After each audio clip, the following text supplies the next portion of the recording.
Hi friends, আমি এখন আছি কুয়েতে। আজকে তোমাদেরকে কিছু দেখাবো আমি। তার আগে এই গাড়িটার কথা কিছু বলি। গাড়িটার দাম হচ্ছে প্রায় ৮,০০০ দিনার, ইন্ডিয়ান রুপিস 23-24 লক্ষ টাকা দাম হবে এক শোরুম প্রাইস। তারপরে এইদিকে দেখি কাজ চলছে, সাফসাফাই চলছে। আমার বাড়ি বাংলাদেশ, 12 লক্ষ টাকা খরচ করে এসছে কোম্পানির আন্ডারে কাজ করে। এইভাবে তাদেরকে এত গরমে এইভাবে কাজ করতে হয়। এর স্যালারি হচ্ছে প্রায় 75 থেকে 80 দিনার, প্রতি দিনার। বাকি 11টার পর থেকে এরা ফাঁকা, ওই টাইমে এরা যা কাজ করতে পারে কাজ করবে, এদের কোনো সমস্যা নেই। 2 থেকে 3 বছরে এগ্রিমেন্ট হয়, তার আগে এদের কোনো ছুটি দেওয়া হয় না, কোম্পানি থেকে টিকিট দেওয়া হয় এদেরকে। তারপরে চলে গেলাম একটা বাঙালি ভাইয়ের গার্ডেনের দিকে, যেখানে নাকি শাকসবজি চাষ করে। চলো ভেতরে গিয়ে দেখা যাক কি কি শাকসবজি চাষ করছে।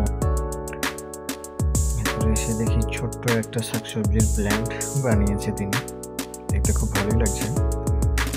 তারপরে উনি টবে লাগিয়েছে কিছু লঙ্কার চারা। তারপরে এদিকে আছে উচ্ছে, যেটা আমরা বলি করলা, করলার বাগান দিয়েছে, কিছু ফুলও এসছে, করলা ধরবে। তারপরে এইদিকে আছে কিছু সিমের গাছ, ফুলও ফুটেছে, এখনো সিম ধরেনি, সিম ধরবে।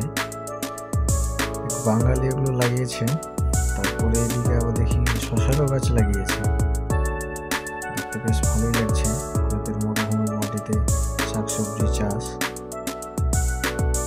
কিন্তু এর থেকে কিছু ছোট ছোট নতুন নতুন শশাও হয়েছে, এই যে দেখতে পাচ্ছ। এদিকে একটা আছে,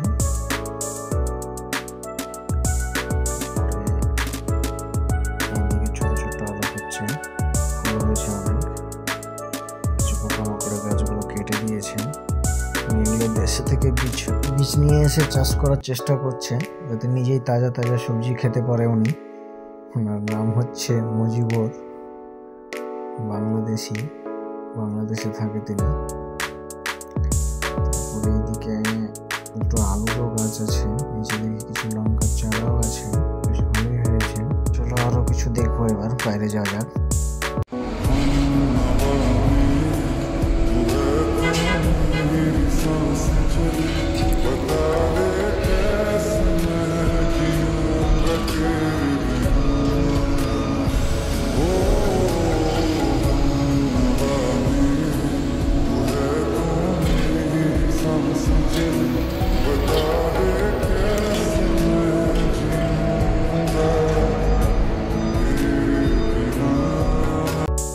চলো এবার যাওয়া যাক বাইরে। দেখি ভাইটা বলছে, ভাই মেরা ভিডিও মত বানাও, উসকা বানাও, তাই ওনার ভিডিও বানায়নি।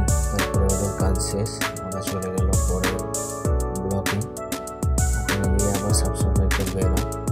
তারপরে একটু খেলাধুলা করলাম, বেশ ভালোই মজা লাগছে এটাতে, নতুন তো মজা লাগবে।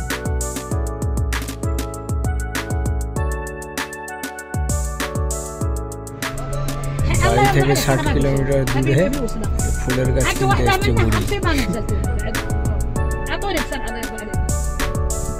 তারপর একদম সোজা বাড়ি গিয়ে সন্ধ্যাবেলায় গাছ টাছ লাগিয়ে কমপ্লিট। ম্যাডাম বলছে রোজ সকালে নাকি এটাতে আমাকে জল দিতে, একটা কাজ বেড়ে গেল, জল দিতে হবে।